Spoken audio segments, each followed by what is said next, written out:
Good afternoon guys, welcome back tayo sa kusina ni Meryl. This time we're going to cook another menu. Kung ano yung natira sa ating fridge kasi kailangan natin magluto ng ating dinner. So nakita natin meron pa tayong mga leftover.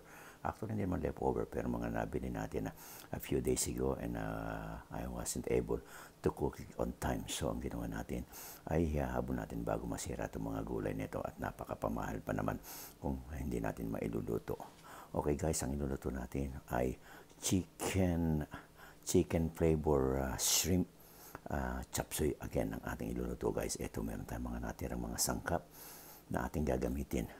So meron tayong natirang konting repolyo, meron din tayong green bell pepper, at meron tayong broccoli, meron din tayong cauliflower, ito meron din tayong carrots, onion and garlic. At siyempre ang ating isasama yung ating shrimp, yung ating white shrimp, headless white and shrimp. At gagamitan natin siya ng Mercado de Follo. Yun ang pagiging pinaka-flavor niya. At siyempre hindi mawawala yung ating gagamitin din na oyster sauce para lalong maging masarap ang pagkaluto ng ating shrimp chicken flavor chop suey. So guys, ayan ang gagawin natin. Pin-prepare natin. The preparation just took me almost 25 minutes, guys. Ang hirap maghimay at maglinis nitong ating mga sangkap. But ang ating pagluluto will only take almost the same amount of time. So, in less than an hour, I'm going to have dinner for myself. At siyempre kasama kayo, I'm just inviting each and every one of you to join me dito sa aking dinner once it's been cooked. Ang ating shrimp chicken flavor chop suey. Ayan. Guys, para meron tayong gulay sa katawan, kaya yan ang ating prepare na ihanda ngayon. So guys, don't go away.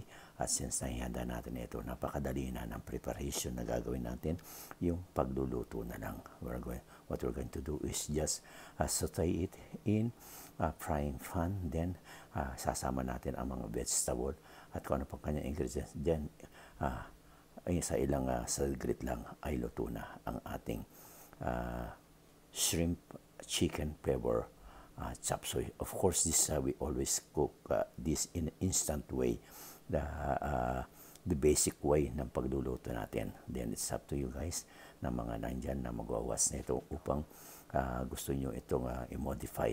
Lagi niya sinasabi ko yung basic ways ng aking pagluluto. Ang ipinakikita ko, siyempre marami tayong other ways na pwede natin idagdag. At yung idadagdag nyo, yun na ang magiging added do sa mga susunod na gagawin nyo base rito sa ating niluluto. So guys, thank you for watching and for staying with me. And what we're going to do now guys, we're going to our stove na upang simulan na ang ating pagluluto. Guys, don't go away. I'll see you again later. Guys, ayan, ready na tayo sa ating pagluluto. So ayan, nagpainit tayo ng mantika doon sa ating kawali, doon sa ating magic kawali. Ang gagawin natin ay magigisa na tayo. Igisa natin itong bawang sibuyas at ilalagay na rin natin yung shrimp guys para mailuto din. Afterwards, saka natin ilalagay yung mga gulay at para mailagay na rin natin yung other ingredients na dapat nating isama. Yan, ganun padali lang guys. And siyempre, in just a matter of minutes lang, meron na tayong instant shrimp chicken flavor chop suey guys. So don't go away guys, and napakadali. Pinagsama-sama natin. Pasensya na kayo guys at napaka-bit nitong ating kitchen. Alam niyo naman, bachelor's party ito. Actually, hindi naman dapat nagluluto rito, but we just magluto tayo dahil siyempre hindi naman tayo lagi aasa na lang lagi na yung ating kakainin ay laging binibili natin sa labas. Mas gusto natin yung niluluto natin dahil alam natin how we cook it. At siyempre, sino pa ba nangahanga sa ating mga niluluto kundi tayo siyang mismo nagluto. Guys, don't go away, and I promise you this will be a very delicious, yummy shrimp chicken flavor chop suey. Okay guys, just an update ng ating pagluluto. Ayun, isinama lang natin yung ating white shrimp din muna dito sa ating sinasangkot siyang bawang sibuyas para tamang-tama bago natin luto yung mga gulay ay luto na rin siya. Ayan, okay guys. Okay. Napakadali. Very slow cooking lang ginagawa natin guys. So we have a very medium amount of lang ng ating temperature, ng ating heat, ng ating stove.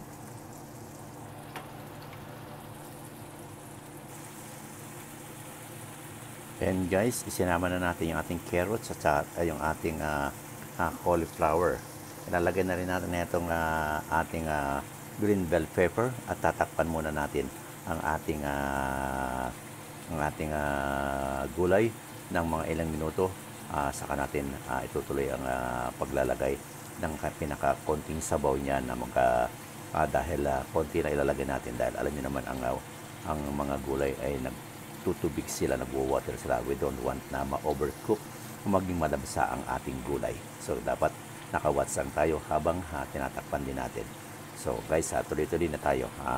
We're just almost in the finish line ng ating pagluluto. Ayan guys, nakita niyo naman. Sa itsura pa lang niya, hindi pa naisama lahat ng mga gulay. Ay napakayami ng tingnan. Ang napakasarap na, napaka-delicious na. Hindi pa natin nasasama mga ibang sangkap niya. Para bang gusto na nating umpisahan ng kainin. Pero hindi pa tapos guys dahil meron pa tayong marami pa tayong ilalagay. Andiyan pa ang ating broccoli at ang ating tinatawag na yung ating repolyo. Okay, pinakikita ko lang sa inyo part by parts pag nilalagay natin guys. Okay, don't go away. At we are almost na matapos ng ating mga pagluluto ng ating shrimp chicken flavor chop suey. Guys, ayan na yung ating shrimp chicken flavor chop suey. Ayan, nakita nyo naman. Press na press ang gulay. Looks like delicious, very crunchy, hindi overcooked. At ready na. Tatakpan lang natin guys para lalong maluto yung gulay niya dun sa steam ng takip ng kawali guys. Subalit i-off na natin ang ating stove para hindi na ma-overcook ang ating gulay. Ayan, kaya guys, so what we're going to do now is cover it. Ayan, tinakpan na natin guys. At the same time, siyempre yung stove natin ay i-off na rin natin. Ayan. Guys, katulad ng sabi ko nga sa inyo, ang ating pagluluto, ating ways ng pagluluto rito sa ating kusina ay pinaka-basic lang. So kayo nang bahala kung gusto nyo i-modify o kung gusto nyo sundan din. It's up to you. But we just show you, I just show you kung paano tayo magluto ng instant shrimp chicken flavor chop suey. At guys, please stay connected, lalong-lalo yung mga bago rito. Dahil hindi lamang ang pagluluto ang inyong makukuha rito sa ating channel. Dito ay meron din tayong kantahan, meron din tayong kwentuhan, meron din tayong ayudahan, at higit sa lahat dito nyo makikilala ang mga tunay na kaibigan. Legit, organic friends na very supportive guys. Hindi kayo alis dito na luhaan. Pag kayo pumasok at nag-stay rito, lalo na pag nag-stay kayo, I promise you, lahat ng makita nyo riyan ay siguradong kayo ay didikitan kung hindi man ay tatamsakan. At guys, yan ang ating mga tao dyan ay makikita nyo ay mga legit, mga tunay na tao, hindi numero lamang kung anong nakikita nyo na top messages dyan sa ating screen. Mga tunay na tao yan guys, hindi tayo nagpapadobo, hindi tayo nagbo-boosting dahil kahit 12, 20 o 15 lang yan, I can promise you they are all real person. Yan ang maipapromise natin. And ang maipapromise natin guys, they are all real people na talagang mayroong feelings, meron silang compassion at meron din silang tinatawag na ways upang tumulong. Hindi sila selective.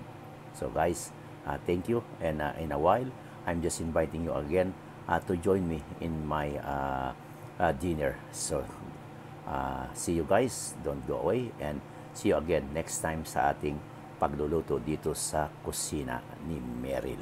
Maraming salamat. God bless you, and magandang good day sa inyong lahat. Okay, bye-bye.